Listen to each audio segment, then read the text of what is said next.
To fix an iPad stuck on the Apple logo in black screen, follow these steps. First, understand that a black screen and an iPad stuck on the Apple logo are two different issues, but they can be related.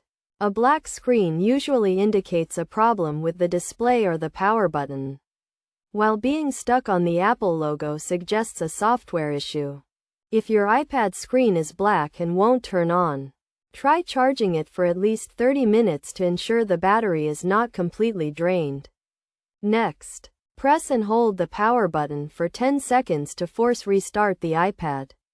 If it still does not turn on, try connecting it to a computer and open iTunes to see if it is recognized.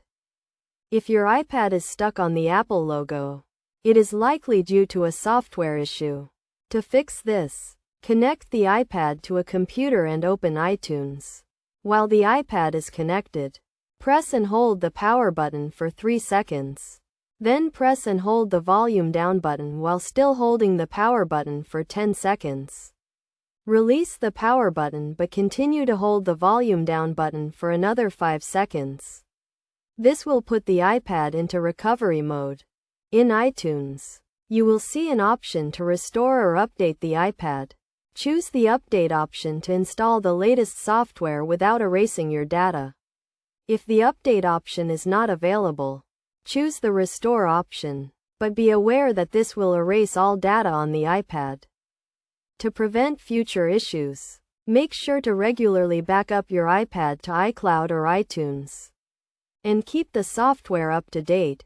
Also, avoid overcharging the battery, as this can cause damage over time. In conclusion, fixing an iPad stuck on the Apple logo and black screen requires a combination of charging, force restarting, and restoring or updating the software. By following these steps, you should be able to resolve the issue and get your iPad working again.